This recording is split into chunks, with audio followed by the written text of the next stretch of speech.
આજે આપણે ધોરણ 9 વિજ્ઞાન વિષયમાં ચેપ્ટર નંબર 5 સજીવનો પાયાનો એકમ. અગાઉના લેક્ચરમાં આપણે કોષ રસ અને કોષ રસ પટલ વિશેની માહિતી છે મેળવી હતી. તો હવે આપણે આજે કોષ કેન્દ્ર વિશે છે માહિતી મેળવવાની છે. આપણે કોષના મુખ્ય ઘટકો, કોષ બનવા માટે મુખ્ય 4 ઘટકો છે એ જોઈએ છે. બરોબર? તો ફરી વખત એની આકૃતિ દ્વારા આપણે સમજીએ કે ધારો કે આ કોઈ એક કોષ છે. કોષની અંદર આ વચ્ચે જે ગોળ આપ્યું છે એ શું છે? તો કે કોષ કેન્દ્ર.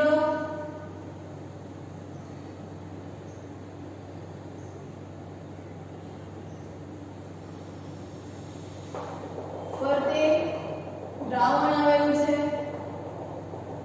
જેને કહીશું આપણે કોષ રસ. અને બીજી કોઈ નાની એવી અંગિકા આવેલી છે જેને આપણે કહીશું રિબોસોમ્સ. નામકરણ કરી નાખીએ. આને કહેવાશે બહારનું પડ છે તે કોષ રસ પટલ.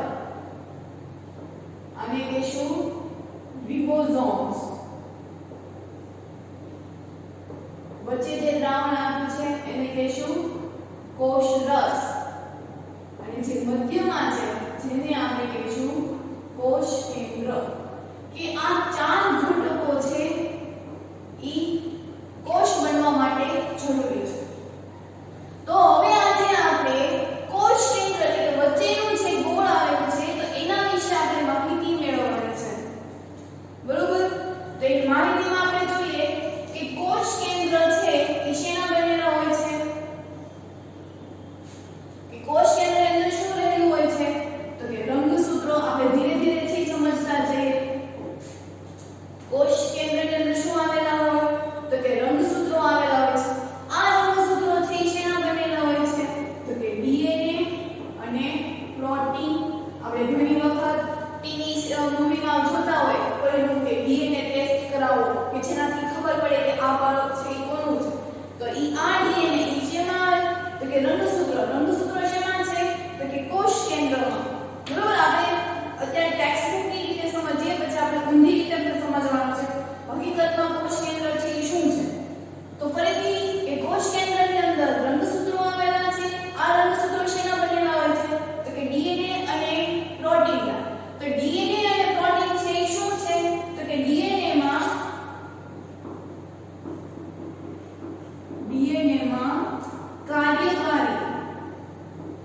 કાર્યકારી એટલે કે જે કાર્ય કરે છે એટલે કે કાર્યકારી આયોજન હોય છે જેને આપણે શું કહીશું?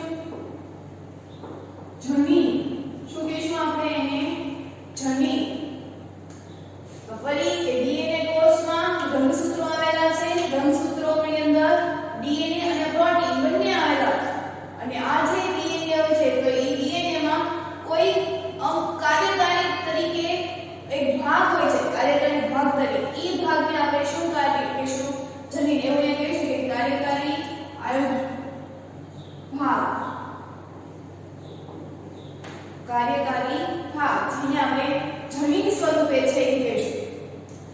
આપણને ખબર છે કે કોઈ પણ કોષને જોવા માટે આપણે સૂક્ષ્મદર્શક યંત્રનો જે ઉપયોગ કરે છે એને આપણે નરી આંખે જોઈ શકતા નથી. સામાન્ય રીતે આપણે કોષ છે એ કયો લઈએ?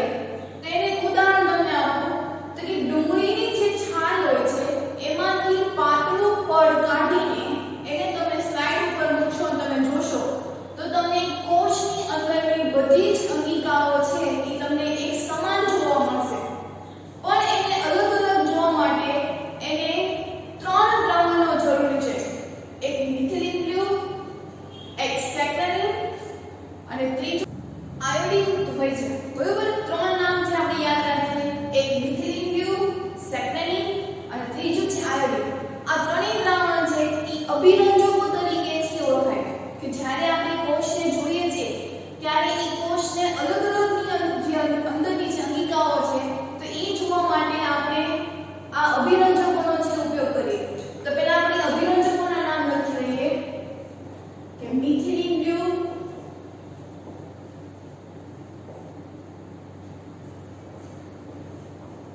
સેફ્રલિન અને આયોડિન.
અભિરંજકો શું કામ લેવા પડે છે તો કે કોષને આપણે નરી આંખે જોઈ શકતા નથી. એને જોવા માટે આપણે સૂક્ષ્મદર્શક યંત્રનો ઉપયોગ કરીએ છીએ. સૂક્ષ્મદર્શક યંત્રમાં આપણે આ કોષનું નિરીક્ષણ કરીએ તો આપણને અંદરની રહેલી બધી જ રચનાઓ છે એ સ્પષ્ટપણે જોઈ શકાતી નથી. તો એને સ્પષ્ટપણે જોવા માટે આપણે અભિરંજકોનો જ ઉપયોગ કરીએ છીએ. એક માર્કમાં ખાસ પૂછાય છે કે કોષને જોવા માટે કયા અભિરંજકોનો ઉપયોગ થાય છે તો કે મિથિલિન ટ્યુબ, સેફ્રાઇન અને આયોડિન. ત્યાર પછી આપણે જોઈએ તો કે કોષ કેન્દ્ર છે એ શું ધરાવે છે તો કે રંગસૂત્રો.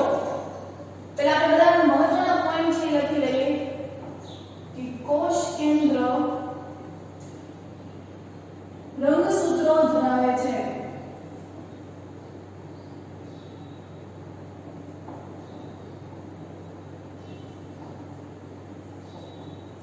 શું ધરાવે છે રંગસૂત્રો. આ રંગસૂત્રો શેના બનેલા છે તો કે ડીએનએ અને પ્રોટીનના.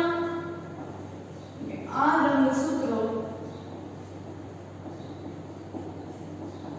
ડીએનએ અને પ્રોટીનના બનેલા છે. ડીએનએ માં આ તો ડીએનએ નું કામ શું છે? ડીએનએ શું કામ આપણા શરીરમાં જોઈએ છે તો કે ડીએનએ છે એ કોષનું બંધારણ છે એ કરે છે. શું કરે છે?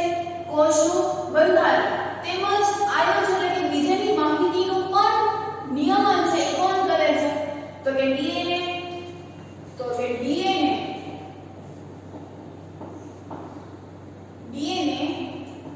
કોષીય બંધારણ એટલે કે કોષનું બંધારણ, કોષીય બંધારણ અને માહિતીનું નિયમન કરે છે કે આ બધી જ માહિતી છે એ આપણે ડીએનએ માંથી છે એ મળી જાય.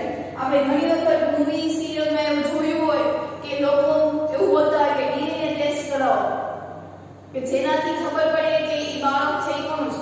અથવા તો આપણે કોઈ વાર એવું સાંભળવું પડે છે કે આપણે જ્યારે બહુ તોફાન કરતા હોઈએ છીએ કે કોઈ અલગ જ લક્ષણ છે ધરાવતા હોય ત્યારે એવું કહીએ છીએ કે અહીંયા ડીએનએ માં આવ્યું છે, એના જનીનમાં છે આવ્યું છે.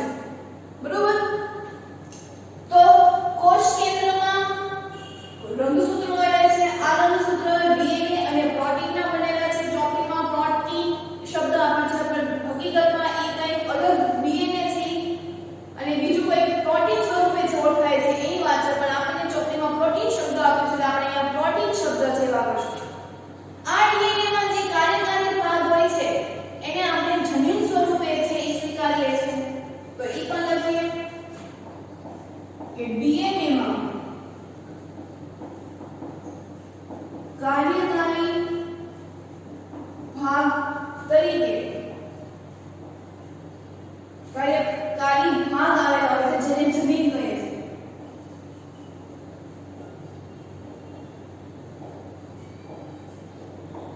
જેને જનીન કહે છે.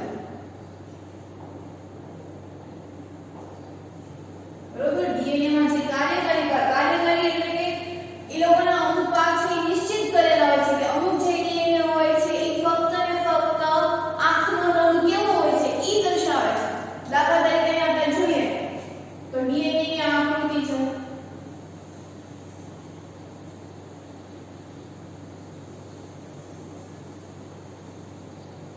બરોબર?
જે કોષ હોય છે એમાં તે કોષ કેન્દ્ર આવેલું છે એટલે કોષ કરતા તે કોષ કેન્દ્રથી નાનું હોવાનું કોષ કેન્દ્રની અંદર રંગસૂત્રો આવેલા એટલે જે એનાથી કોઈ નાનું છે આ રંગસૂત્રોથી શેના બનેલા છે તો કે ડીએનએ અને પ્રોટીનના આ જે ડીએનએ હોય છે એમાં જે ભાગ નિશ્ચિત કરેલા હોય જેને આપણે શું કહીશું જનીન એના પછી આપણે વાત કરીએ તો કે ડીએનએ છે એ કોષીય પ્રજનનમાં ભાગ છે એ ભજવે છે તો એનો પોઈન્ટ લખીએ કે કોષીય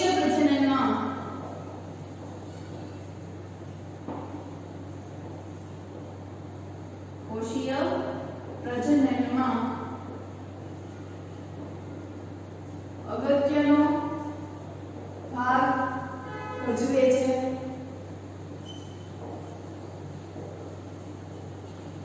કેવી રીતે દાખલા તરીકે આ કોઈ એક કોષ છે આપણે આના વિશે ભણી ગયા છે કે કોષમાંથી બીજા કોષનું છે એ નિર્માણ થાય છે દાખલા તરીકે આ કોષમાંથી બે કોષ છે એ બન્યા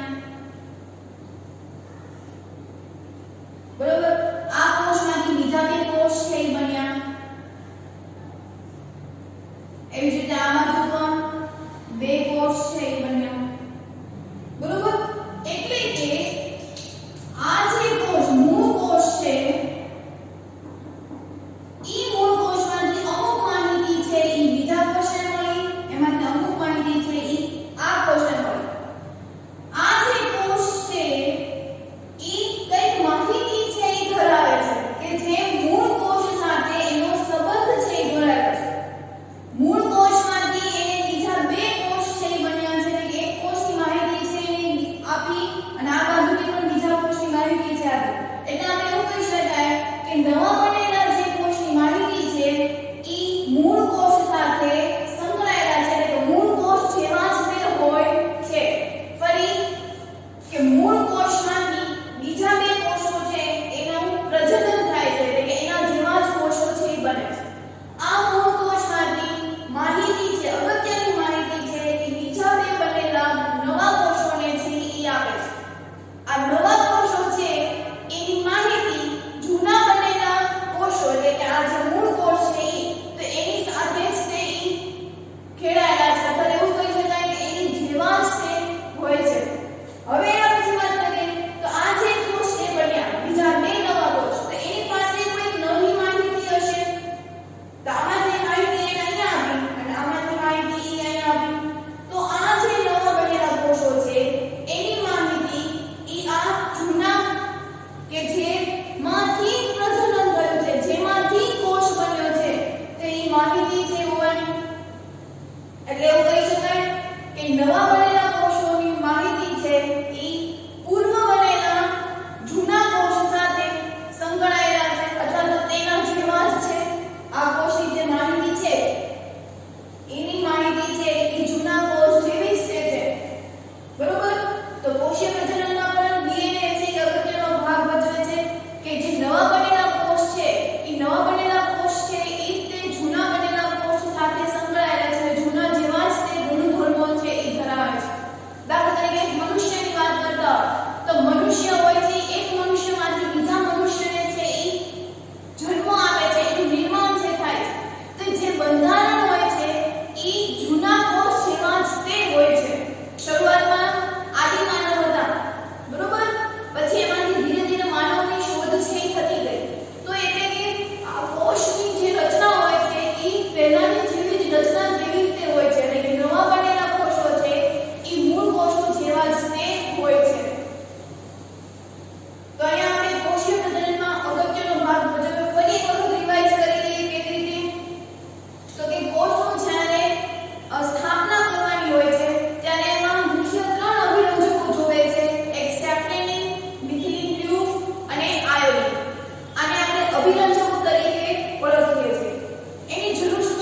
કે ડીએનએ એના માટે હોય છે કે કોષનું બંધારણ છે એ કેવી રીતે આપણે કરી શકીએ, એનું આયોજન છે એ પણ શેમાંથી થાય છે તો કે ડીએનએ માંથી. એના પછી લખ્યું તો કે ડીએનએ છે એ કોષીય પ્રજનનમાં પણ અગત્યનો ભાગ છે એ ભજવે છે. કે જ્યારે એક કોષમાંથી બીજા કોષનું નિર્માણ થાય છે ત્યારે નવા બનેલા કોષો છે એ જૂના બનેલા કોષો જેવા જ તે અગત્યના છે. એટલે આ બે કોષો જો નવા બનેલા છે તો એની માહિતી આપણને જૂના બનેલા નવા કોષ જૂના મળેલા કોષમાંથી છે એ આપણને મળી જાય. દાખલા તરીકે આપણા પપ્પાના છે ડીએનએ ટેસ્ટ આપણે જોવા હોય તો આપણને એના કોષો છે એ નથી મળતા, પણ આપણે બરોબર આપણા કોષો દ્વારા એમના કોષો છે એ મેળવી શકાય છે. ડીએનએ ટેસ્ટ છે એ કરી શકાય છે. કોઈ પણ ચાઇલ્ડની છે એ ટેસ્ટ થતા હોય તો આવી રીતે જ થતા હોય છે કે છોકરાઓના વાળ કે એની જે ત્વચા હોય તો એનામાંથી ડીએનએ ટેસ્ટ કરીને એના મમ્મી પપ્પાના લક્ષણો છે એ આપણે જોઈ શકીએ છીએ કે એના પપ્પા છે આવા લક્ષણ ધરાવતા હતા, એના મમ્મી છે કોઈ આવા લક્ષણ ધરાવતા. તો એના પરથી સમજો કે આ મૂળ કોષ છે એ આપણા પેરેન્ટ્સ છે, આ નવા જે બનેલા એટલે કે આપણે એના છોકરાઓ. તો કે આપણા જે લક્ષણો છે એ જો મળે તો એવા જ લક્ષણો છે એ આપણને મૂળ બનેલા કોષો જેવા જ હોય છે કે મમ્મી પપ્પાના જેવા લક્ષણો હોય છે એ જ આપણા લક્ષણો છે એ આવે છે. ખાસ સમજો. ફરી વિજ્ઞાનની ભાષામાં કહું છું તો કે મૂળ કોષમાંથી બનેલા નવા બે કોષો છે એની માહિતીનું નિયમન છે એ બધી જ માહિતી આપણને મૂળ કોષ સાથે જ તે જોવા મળે છે કે મૂળ કોષ સાથે જ તે ઈ હોય છે. એવું કહી શકાય કે મૂળ કોષ જેવા જ તે હોય છે. નવા બનેલા જે કોષો છે એ મૂળ કોષ જેવા જ તે હોય છે. એમાંથી બનેલા બીજા 4 કોષો તો એની માહિતી પણ આપણને મૂળ કોષમાં. હવે આનો મૂળ કોષ કયો થઈ ગયો?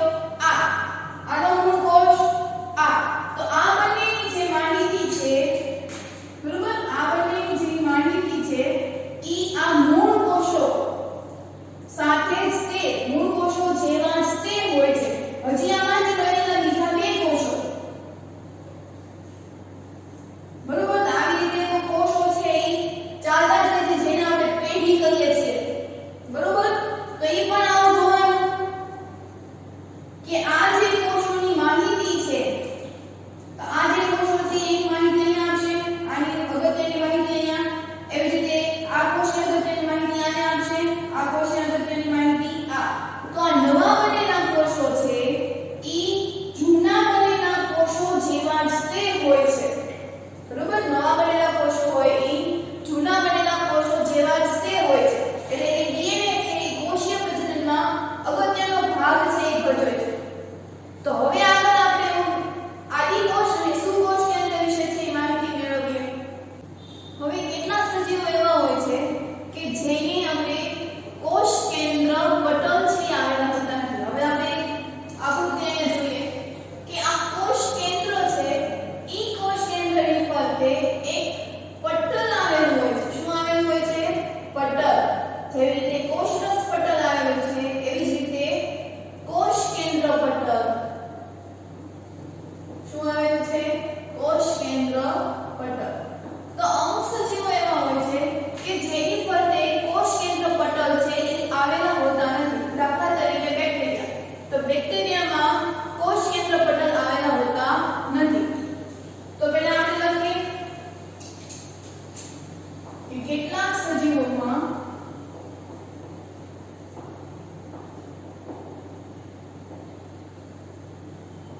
કોષ કેન્દ્ર પટલ આવેલા હોતા નથી, જેને આદિકોષ કેન્દ્ર કહે છે. આદિકોષીય કેન્દ્ર કહે છે. આદિકોષીય કેન્દ્ર કહે છે બરોબર. જેમ કે બેક્ટેરિયા,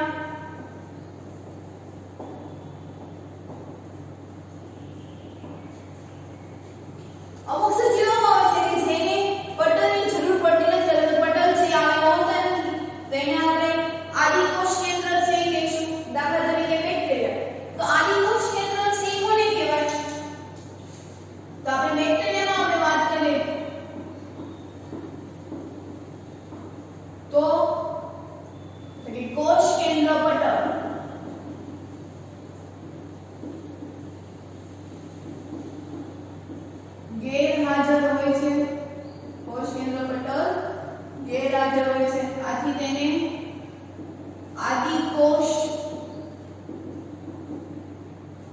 આદિકોષ કેન્દ્ર કહે છે, બરોબર. કોષ કેન્દ્ર પટલ ગેરહાજર હોય એને આપણે આદિકોષ કેન્દ્ર કહેવાય. દાખલા તરીકે આ જે કોષ છે ને એમાં પટલ આવેલું છે એટલા માટે એને કહીશું આપણે સુકોષ કેન્દ્રીય કોષ. સુકોષ કેન્દ્રીય કોષ, બરોબર. અને બાજુમાં જ આપણે બીજો ગ્રાફ છે, બીજી આ કોષની આકૃતિ છે એ દોરીએ. તો એની અંદર આ કોષ રસ આવેલું છે, બરોબર. એની અંદર જે કોષ કેન્દ્ર રહેલું છે એ આડું આવ્યું છે, એટલે કે છૂટું છવાયું છે. એને કેન્દ્રની જરૂર પડતી નથી. કેન્દ્ર મતલબ કોષ કેન્દ્ર ત્યાં છે જ તે, પણ એની ફરતે પટલ છે આવેલું હોતું નથી. એટલે અહીંયા કોષ કેન્દ્ર છે એ કેવું છે? છૂટું છવાયું. અહીંયા આપણે જોઈએ તો કોષ કેન્દ્ર છે એ કોઈ કબાટમાં તિજોરીમાં પુરાઈ ગયેલું છે, જ્યારે આ બાજુ છે એ કોષ કેન્દ્ર છે એ છૂટું છવાયું છે.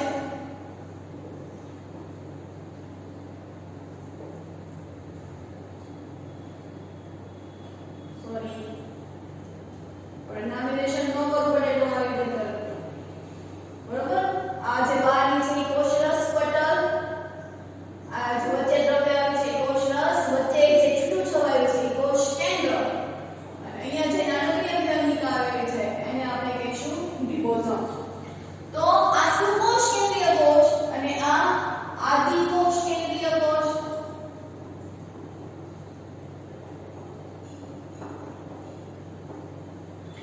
તો સુકોષ કેન્દ્રીય કોષ છે ઈ કોષ કેન્દ્ર પટલ ધરાવે છે, જ્યારે આદિકોષ કેન્દ્રીય ધરાવતા નથી. એટલે કોષ કેન્દ્ર પટલ ગેરહાજર છે. અહીંયા જો પાછળ જે પડદો છે એ જરૂર નથી, એટલે માટે આપણે આદિકોષ કેન્દ્ર કહીશું. તો કોષ કેન્દ્ર પટલ ગેરહાજર હોય છે, આદિકોષ કેન્દ્ર કહે છે. એના પછી જોઈએ તો આ જે આદિકોષો છે એ માત્ર ને માત્ર ન્યુક્લિક એસિડ થી બનેલા હોય છે. શું પરચેન બનેલા હોય છે? તો કે ન્યુક્લિક એસિડ થી. માત્ર ન્યુક્લિક એસિડ થી બનેલા છે.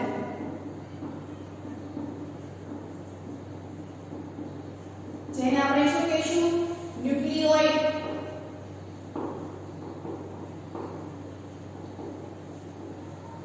બરોબર. આ જે આદિકોષ કેન્દ્ર છે એ માત્ર ને માત્ર ન્યુક્લિક એસિડ થી બનેલા છે, માટે તેને આપણે ન્યુક્લિક કોષ છે એ કહીશું. એના પછી તો કે આદિકોષ કેન્દ્ર છે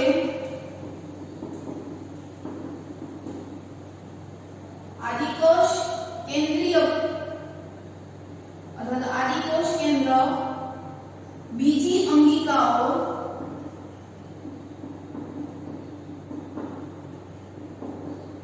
ધરાવતા નથી. શું આદિકોષ કેન્દ્ર છે એ બીજી અંગિકાઓ ધરાવતા નથી, જ્યારે સુકોષ કેન્દ્ર છે એ બીજી વિવિધ અંગિકાઓ ધરાવે છે, પટલની અંગિકાઓ ધરાવે છે. આપણે પછીના લેક્ચરમાં આપણે ભણીશું કે હરિતકણ, કણાભસૂત્ર, અંતઃકોષ રસજાળ, લાઇસોસોમ. તો આ બધી અંગિકાઓ છે એ તમને સુકોષ કેન્દ્રમાં જોવા મળશે, જ્યારે આદિકોષ કેન્દ્રમાં જોવા મળશે નહીં. તો આપણે એને જોયું કે આદિકોષ કેન્દ્ર કોને કહેવાય? કે જે સજીવો છે એ કોષ કેન્દ્ર પટલ છે એ ધરાવતા નથી, તો એવા કોષોને આદિકોષ કેન્દ્ર કહીશું. આદિકોષ કેન્દ્ર છે એ ન્યુક્લિક એસિડના બનેલા છે, માટે તેને ન્યુક્લિયોઇડ કહીશું. અને આદિકોષ કેન્દ્ર છે એ બીજી અંગિકાઓ છે એ ધરાવતા નથી. તો આજે આપણે આદિકોષ કેન્દ્ર વિશે ભણ્યા. તો હવે આપણે સુકોષ કેન્દ્ર વિશે છે એ ભણીએ. તો સુકોષ કેન્દ્ર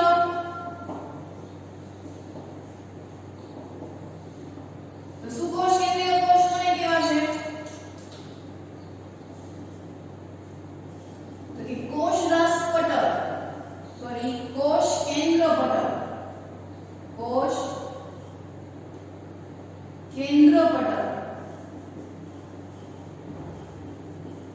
ધરાવે છે અથવા તો હાજર હોય છે. તેને સુકોષ કેન્દ્ર કહેવાય. તેમાં વિવિધ અંગિકાઓ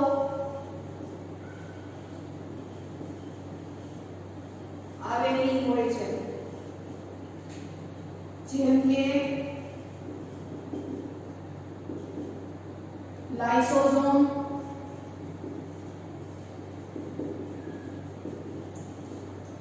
અંતઃકોશરસજાળ,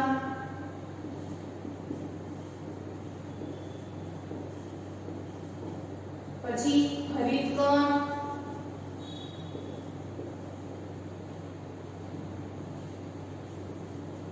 કણાભસૂત્ર,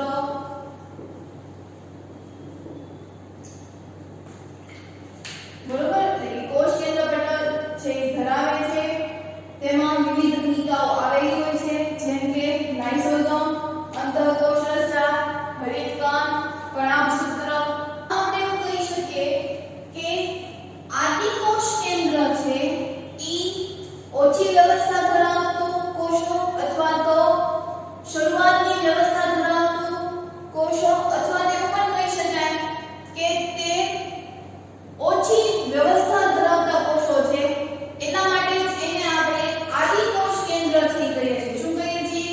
આદિ એટલે શરૂઆતથી, કે આ કોષોમાં કોષ કેન્દ્ર પટલ હોતા નથી, એટલે કે એનામાં જે વ્યવસ્થા છે સારી હશે નહીં, અથવા વ્યવસ્થા હશે તો ઈ ઓછી હશે, અથવા તો જૂની પુરાણી રીતોથી એના કોષોનું છે નિયમન થયેલું છે, માટે એને આદિકોષ કેન્દ્રીય કોષ છે કહીએ છીએ. જ્યારે સુકોષ કેન્દ્રીય કોષ હોય તો એમાં તો કે કોષ કેન્દ્ર પટલ છે એ હાજર હોય છે, અને બીજી સાથે એટલે કે કોષ કેન્દ્ર પટલ જો સારું હોય તો એનું આયોજન છે એ વધારે સારું હશે, અથવા તો નવા કોષો છે એ સારા હશે, બરોબર. કોષોનું નિયમન છે એ સરખી રીતે થઈ શકતું હશે. તો કે સુકોષ કેન્દ્રીય કોષ એટલે કે એમાં કોષોનું છે નિયમન સરખી રીતે થતું હોય છે, અથવા તો એવું પણ કહી શકાય કે વધારે સારું વ્યવસ્થા ધરાવતા કોષો છે એ રહેલા હોય છે, માટે તેને આપણે સુકોષ કેન્દ્રીય કોષ કહીશું. આપણે અહીંયા જ જોઈ લઈએ કે આ સુકોષ કેન્દ્રીય કોષ છે અને આ આદિકોષ કેન્દ્રીય કોષ. સુકોષ કેન્દ્રીય છે એમાં કોષ કેન્દ્રની ફરતે કોષરસ પટલ છે આવેલું હોય છે, સોરી કોષ કેન્દ્ર પટલ આવેલું હોય છે, જ્યારે આદિકોષ કેન્દ્રમાં એની ફરતે કોષ કેન્દ્ર પટલ આવેલું હોતું નથી. તો પટલ એટલે કે જેની પાસે સુરક્ષા કે જેને પૂછીને જોવું પડતું હોય, આપણે ટૂંકમાં એવું કહી શકીએ કે જેની પાસે ઘરમાં વ્યવસ્થા છે, નિયમન છે જો સારું હશે તો એ ઘરનું વાતાવરણ છે તો એક સરખું હશે, બરોબર. અહીંયા બધા હળી મળીને કામ કરતા હોય છે, જ્યારે અહીંયા હોય છે એ બધા ગમે તેમ કામ છે એ કરતા હોય, તો કોના ઘરની વ્યવસ્થા છે સારી હશે? તો કે જેનામાં બધા મળીને કામ છે એ કરતા હોય તો એ ઘરની વ્યવસ્થા છે એ સારી હશે. જ્યારે આદિકોષ કેન્દ્રમાં કેવું હતું કે બધા જ જે કોષ રસ હતો, કોષ કેન્દ્ર ઈ છૂટું છવાયું હતું, એની ફરતે કોઈ પટલ આવેલું હતું નહીં, તો આની જે રચના છે એ ખૂબ સારી હશે નહીં. તેના પર ખબર પડી કે આદિકોષ કેન્દ્ર છે ઈ ઓછી વ્યવસ્થા ધરાવતું અથવા તો જૂની વ્યવસ્થા ધરાવતું અથવા તો શરૂઆતની વ્યવસ્થા ધરાવતું હોવાથી તેને આદિકોષ કહીશું. જ્યારે સુકોષ કેન્દ્રીય કોષ છે તેમાં વધારે સારી વ્યવસ્થા ધરાવતું, વધારે આયોજન ધરાવતા કોષો હોવાથી એને આપણે સુકોષ કેન્દ્રીય કોષ છે કહીશું. તો હવે આપણે તફાવત લખીએ કે બેક્ટેરિયામાં આદિકોષ કેન્દ્ર અને સુકોષ કેન્દ્ર કોષ એના તફાવત છે કઈ રીતે હોય. તો હવે આપણે એની ચર્ચા છે એ કરીએ કે આદિકોષ કેન્દ્ર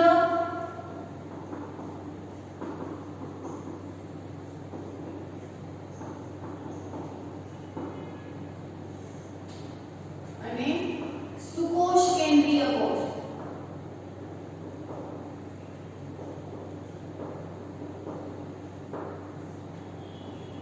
તો પેલો પોઈન્ટ અહીંયા આપણે આકૃતિ ઉપરથી જોઈએ કે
જોવા મળતી નથી. જ્યારે સુકોષ કેન્દ્રમાં પટલીય અંગિકાઓ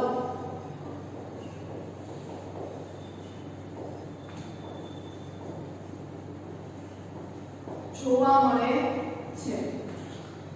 ત્યારબાદ હવે આપણે આમ જે કોષો છે આદિકોષ અને સુકોષ કેન્દ્ર તેની સાઇઝ વિશે છે એ માનીએ તો સુકોષ કેન્દ્રીય કોષમાં વિવિધ પ્રકારની અંગિકાઓ છે આવેલી હોય છે, તેથી તેનું કદ છે એ મોટું હોય છે. તો કદમાં જોઈએ તો સુકોષ કેન્દ્રીય કોષના કદ કેવા હોય? મોટા. કેમ? કારણ કે એમાં વિવિધ પ્રકારની અંગિકાઓ છે એનો સમાવેશ કરવાનો હોય છે. જ્યારે આદિકોષ કેન્દ્રમાં કદ છે એ નાનું હોય છે, કારણ કે એમાં અંગિકાઓનો સમાવેશ કરવામાં આવતો નથી, આથી એને નાનું હોય.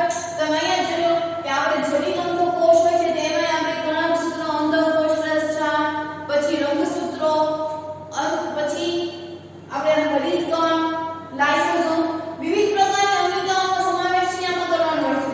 જ્યારે આમાં એનો સમાવેશ કરવામાં આવતો નથી. માટે સુકોષ કેન્દ્રીય કોષ માટે એનું સ્થાન છે બધી અંગિકાઓનો સમાવેશ કરવા માટે એ કદમાં કેવા હોય છે? મોટા. જ્યારે આદિકોષ કેન્દ્ર હોય તો કદમાં કેવા હોય છે? નાના. ત્યારબાદ આપણે સાઇઝમાં વાત કરીએ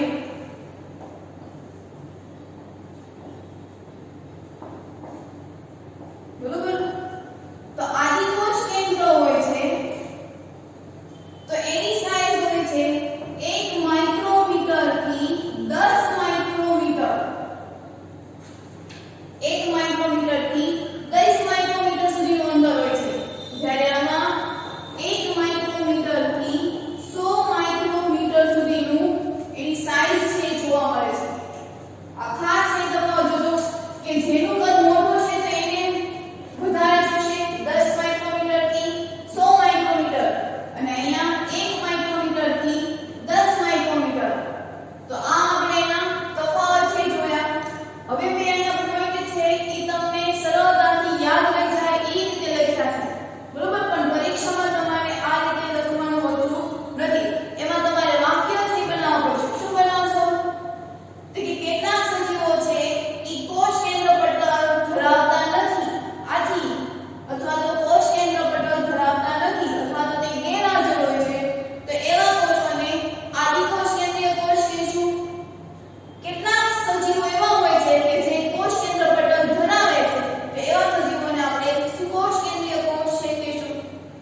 આદિકોષ કેન્દ્રીય કોષમાં રંગસૂત્ર છે એ એકલ હોય છે, એટલે સુકોષ કેન્દ્રીય કોષમાં રંગસૂત્રો છે એ એક કે એક કરતાં વધારે હોય છે. આદિકોષ કેન્દ્રીય કોષમાં પટલીય અંગિકાઓ જોવા મળતી નથી, જ્યારે સુકોષ કેન્દ્રીય કોષમાં પટલીય અંગિકાઓ જોવા મળે છે. આદિકોષ કેન્દ્રીય કોષમાં અંગિકાઓ જોવા મળતા ન હોવાથી તેનું કદ નાનું હોય છે, જ્યારે આદિકોષ કેન્દ્રીય કોષમાં કદ છે એની અંગિકાઓ છે વધારે સમાડવાની હોય માટે તેનું કદ છે એ મોટું હોય છે.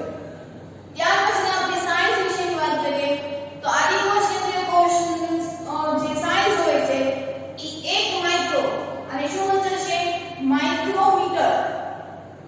બરોબર. આ યુ ટાઈપ છે, તમારી બુકમાં તમે લખેલું છે જોઈ લેજો. 1 માઇક્રોમીટર થી 10 માઇક્રોમીટર સુધીનું હોય છે, જ્યારે અહીંયા સાઇઝ છે એ 1 માઇક્રોમીટર થી 100 માઇક્રોમીટર સુધીની છે એ હોય છે. શું છે કે 1 માઇક્રોમીટર અહીંયા આવશે. શું આવશે ત્યાં? 5 માઇક્રોમીટર. શું આવશે? 5 માઇક્રોમીટર. એટલે કે સુકોષ કેન્દ્રીય કોષ છે એ 5 માઇક્રોમીટર થી 100 માઇક્રોમીટર સુધીનો હોય છે. આ થોડુંક સુધારવાનું છે, સુધારી લેજો. તો હોમવર્કમાં આવે તમે શું લખશું? તો કે કોષ કેન્દ્ર વિશે નોંધ લખો અને તફાવત આપો આદિકોષ કેન્દ્ર અને સુકોષ કેન્દ્ર. હોમવર્ક આપી દો અહીંયા. તો હોમવર્કમાં નોંધ લખો